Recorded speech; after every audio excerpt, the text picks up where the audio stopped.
नमस्ते। आज के इस एक्सप्लेनर में हम एक ऐसे विषय पर बात करने वाले हैं जो जितना शांत और सुकून देने वाला है उतना ही हैरान करने वाला भी। आज हम सदियों पुरानी परंपराओं और आज की मॉडर्न न्यूरोसाइंस के बीच के एक कमाल के कनेक्शन को डिकोड करने जा रहे हैं। हम बात कर रहे हैं मंदिर की घंटियों के बारे में। जी हाँ, वो ध्वनि जिसे हम सब ने अपनी जिंदगी में अनगिनत बार सुना है, लेकिन क्या कभी इसके पीछे के असली विज्ञान को समझने की कोशिश की है? आज हम इसी छुपे हुए विज्ञान, ऊर्जा और हमारे मस्तिष्क के गहरे संबंध पर चर्चा करेंगे। तो चलिए बिना किसी देरी के इस दिलचस्प सफर की शुरुआत करते हैं। अब जरा सोचिए, आप किसी मंदिर के पास से गुजर रहे हैं और अचानक एक घंटी की तेज और स्पष्ट आवाज आपके कानों में पड़ती है। उसी पल क्या आपका मन अचानक शांत नहीं हो जाता? हम सब ने कभी ना कभी इस चीज को महसूस किया है ना? अक्सर ये सवाल उठता है कि ऐसा क्यों होता है? क्या ये सिर्फ हमारी आस्था है या इसके पीछे कुछ और भी है? दरअसल ये कोई चमत्कार नहीं है, बल्कि एक यूनिवर्सल अनुभव है जिसका सीधा कनेक्शन हमारे ब्रेन यानी मस्तिष्क से है। तो आइए इस रहस्य की परतों को थोड़ा और खोलते हैं और समझते हैं कि घंटी बजने के उस एक पल में हमारे शरीर और दिमाग के भीतर असल में क्या चल रहा होता है।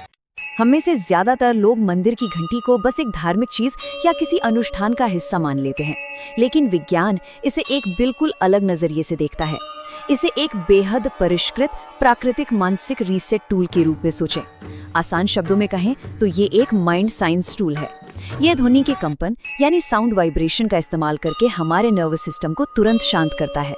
ये हमारे ब्रेन वेव्स को सिंक्रोनाइज करता है और सबसे कमाल की बात, ये हमारे भटकते हुए मन को खींचकर सीधे वर्तमान की जागरूकता में ले आता है।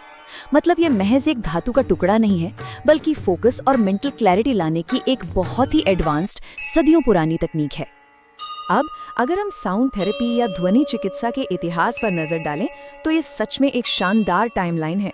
सदियों पहले, प्रार्थना से ठीक पहले दिमाग के शोर को म्यूट करने के लिए मंदिरों में इनका इस्तेमाल शुरू हुआ था। लेकिन आज के इस तेज तरार दौर में, जहां हम लगातार मेंटल ओवरलोड और इमोशनल थकान से जूझ रहे हैं, यही घंटी एक जबरदस्त मेंटल डिटॉक्स टूल बन चुकी है। और जो बातें इसे सबसे ज्यादा पुख्ता बनाती है वो है 2026 की ताजा न्यूरोसाइंस रिसर्च।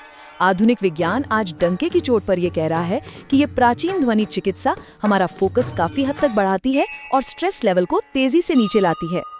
अब यहाँ एक बहुत ही स्वाभाविक सा सवाल आता है, क्या घर की कोई भी साधारण घंटी बजाने से ये फायदा मिलेगा? जवाब है बिल्कुल नहीं, क्योंकि इन घंटियों को बनाने के पीछे प्रॉपर इंजीनियरिंग और मेटलर्जी यानी धातु विज्ञान काम करता है। स्क्रीन पर देखिए, मंदिर की घंटियां तांबा, जस्ता, टिन और चांदी के एक बहुत ही सटीक और खास मिश्रण से बनाई जाती हैं। ये कोई रैंडम मिक्सचर नहीं है। धातुओं के इस खास अनुपात को इसलिए चुना गया था ताकि एक साफ, तेज और हार्मोनिक फ्रीक्वेंसी पैदा की जा सके। ये वो खास आवाज है जो सीधे हमारे नर्वस सिस्टम को हिट करती है।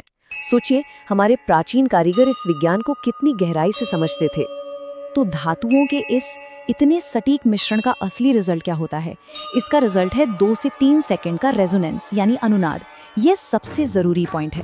जब आप एक सही तरीके से बनी घंटी को बजाते हैं तो वो एक लंबी गूंज पैदा करती है जो हवा में करीब 2 से 3 सेकंड तक ठहर जाती है। और बस यही वो गूंज है जो हमारे दिमाग के अंदर चल रहे लगातार शोर को एक झटके में शांत कर देती है। विज्ञान हमें बताता है कि ये खास वाइब्रेशन हमारे ब्रेन के लेफ्ट और राइट दोनों हिस्सों को एक साथ एक्टिवेट कर देता है। सच कहूँ तो ये सिर्फ एक आवाज नहीं है, ये हमारे बिखरे हुए दिमाग को एक साथ लाने का एक बहुत ही फिजिकल और असरदार तरीका है। अब इस पॉइंट पर जरा गौर कीजिएगा। ये देखना बहुत दिलचस्प है कि ये ध्वनि हमारे ब्रेन के काम करने के तरीके को तुरंत कैसे बदल देती है। हमारी रोजमर्रा की भाग दौड़ में हमारा दिमाग अक्सर बीटा स्टेट में रहता है। मतलब हम लगातार एक्टिव हैं, तनाव में हैं और हजारों विचारों से घिरे हुए हैं, एकदम केओस। लेकिन जैसे ही वो 2-3 सेकंड की अनुनाद ध्वनि हमारे कानों में पड़ती है, हमारा ब्रेन तुरंत गियर बदलता है और अल्फा स्टेट में शिफ्ट हो जाता है। अल्फा स्टेट का मतलब है गहरी शांति, जबरदस्त फोकस और इमोशनल स्टेबिलिटी। ये लिटरली एक स्विच की तरह काम करता है जो हमें शोर से निकालकर पल भर में सुकून की स्थिति में ले आता है। अगर आपको लग रहा है कि ये सब बातें सिर्फ हवा हवाई हैं, तो जरा इस आंकड़े पर नजर डालिए। 68%। जी हाँ, 2026 की न्यूरोसाइंस रिपोर्ट के मुताबिक सही साउंड थेरेपी हमारे स्ट्रेस लेवल को पूरे 68% तक कम कर सकती है। ये कोई छोटा मोटा नंबर नहीं है। ये डेटा इस बात का पक्का सबूत है कि ये प्राचीन आध्यात्मिक तरीका असल में हमारी बॉडी और ब्रेन पर कितना बड़ा प्रभाव डालता है। महज एक सही ध्वनि का इस्तेमाल करके स्ट्रेस में इतनी बड़ी गिरावट लाना, ये सच में मेडिकल साइंस और न्यूरोसाइंस की दुनिया में एक बहुत बड़ा गेम चेंजर है। लेकिन जब हम कहते हैं कि तनाव 68% कम हो गया, तो उस वक्त शरीर के अंदर वास्तव में क्या महसूस हो रहा होता है? चलिए इसे समझते हैं। घंटी की आवाज सुनते ही सबसे पहले हमारे तेज भागते हुए विचार धीमे होने लगते हैं। हमारी उथली सांसें अचानक गहरी और रिलैक्स्ड हो जाती हैं। हमारा शरीर कॉर्टिसोल नाम के स्ट्रेस हार्मोन को रिलीज करना तुरंत कम कर देता है। जानते हैं क्यों? क्योंकि हमारा नर्वस सिस्टम हमारे खुद के विचारों की तुलना में बाहरी ध्वनि पर कहीं ज्यादा तेजी से रिएक्ट करता है। और इसका सीधा नतीजा ये होता है कि हमारी अवेयरनेस यानी जागरूकता अपने चरम पर पहुंच जाती है। हम खुद को पूरी तरह से आज और अभी में महसूस करते हैं। और पता है, इस अवेयरनेस और फोकस का एक बहुत ही प्रैक्टिकल फायदा भी है, खासकर हमारे आज के वर्क कल्चर में। और वो फायदा है 32% की ग्रोथ। 2026 की कुछ प्रोडक्टिविटी स्टडीज दिखाती हैं कि काम के बीच में अगर हम छोटे छोटे साउंड ब्रेक लें तो हमारी काम करने की क्षमता 32% तक बढ़ सकती है। ये प्राकृतिक ध्वनि हमारे दिमाग से क्लटर यानी फालतू विचारों को साफ कर देती है और हमारी डिसीजन मेकिंग को बेहतर बनाती है। आपको जानकर हैरानी होगी कि कई वास्तु एक्सपर्ट्स भी काम की जगह पर फोकस बढ़ाने के लिए हल्की घंटी की आवाज का इस्तेमाल करने की सलाह देते हैं। प्रोडक्टिविटी बढ़ाने का इससे नेचुरल तरीका और क्या हो सकता है? तो चलिए अब देखते हैं कि हम इस पावरफुल और पुरानी तकनीक को अपनी डेली रूटीन में कैसे शामिल कर सकते हैं। इसे साउंड मेडिटेशन कहते हैं और इसे करना बहुत ही सिंपल है। सबसे पहले एक अच्छी धातु की घंटी लें और उसे धीरे लेकिन थोड़ा दृढ़ता से बजाएं ताकि एक क्लियर आवाज निकले। फिर अपनी आंखें बंद कर लें ताकि बाहर की चीजें आपका ध्यान न भटकाएं। अब सबसे जरूरी स्टेप, उस गूंजती हुई ध्वनि पर अपना पूरा फोकस लगा दें, तब तक जब तक कि वो आवाज पूरी तरह से शांत न हो जाए। और आखिर में एक लंबी गहरी सांस लें। यह तिब्बती सिंगिंग बाउल जैसी महंगी थेरेपी के बराबर ही असरदार है और इसे कहीं भी किया जा सकता है। अब आप शायद सोच रहे होंगे कि क्या हम इसके लिए अपने फोन में कोई मेडिटेशन ऐप इस्तेमाल नहीं कर सकते? बिल्कुल कर सकते हैं, लेकिन यहाँ एक बड़ा फर्क है। स्मार्टफोन ऐप्स हमें डिजिटल ऑडियो देते हैं, जबकि मंदिर की घंटी एक प्राकृतिक ध्वनि पैदा करती है। घंटी का वो जो फिजिकल वाइब्रेशन होता है ना, वो सीधे हमारे शरीर से टकराता है, इसलिए इसका इम्पैक्ट बहुत हाई और तुरंत होता है। डिजिटल ऑडियो का असर इसके मुकाबले थोड़ा कमजोर रहता है। इसके अलावा एक असली घंटी के साथ जो हमारी कल्चरल गहराई जुड़ी है, वो किसी ऐप में कहाँ। सच तो ये है कि प्राकृतिक कच्ची आवाज डिजिटल उपकरणों के मुकाबले हमेशा एक बेहतर और ज्यादा पावरफुल मेंटल रीसेट देती है।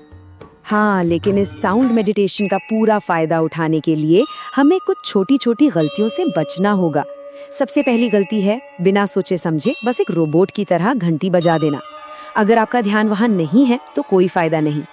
दूसरी बड़ी गलती है उस फीकी पड़ती गूंज को नजरअंदाज करना। याद रखिए, असली जादू घंटी बजाने में नहीं बल्कि उसे सुनने में है। इसे महज कोई पूजा पाठ का हिस्सा मानकर इग्नोर ना करें। ये एक प्रॉपर माइंड साइंस टूल है। और सबसे जरूरी बात, जब आप इसे सुन रहे हो तो मल्टीटास्किंग बिल्कुल ना करें। फोन स्क्रॉल करते हुए घंटी सुनना काम नहीं करेगा। उस एक पल में पूरी तरह से मौजूद रहना ही तो इस पूरे प्रोसेस का गोल है। आज के इस एक्सप्लेनर को हम एक बहुत ही गहरे और खूबसूरत विचार के साथ खत्म करते हैं। स्क्रीन पर देखिए, परिवर्तन अधिक काम करने से नहीं आता, ये गहराई से सुनने से आता है। आज के इस शोर शराबे और डिस्ट्रैक्शन से भरी दुनिया में हम अक्सर भूल जाते हैं कि कभी कभी हमें बस रुकने, ठहरने और गहराई से सुनने की जरूरत होती है। तो अगली बार जब भी आपके कानों में किसी मंदिर की घंटी की आवाज पड़े तो बस यूं ही आगे मत बढ़ जाइएगा। एक पल के लिए रुकिए, आंखें बंद कीजिए और उस गूंज को अपने भीतर उतरने दीजिए। क्या हम उस ठहराव को सुनने के लिए सच में तैयार हैं? ये एक ऐसा सवाल है जो हम सबको खुद से पूछना चाहिए। इसी के साथ हमारी आज की ये चर्चा यहीं समाप्त होती है।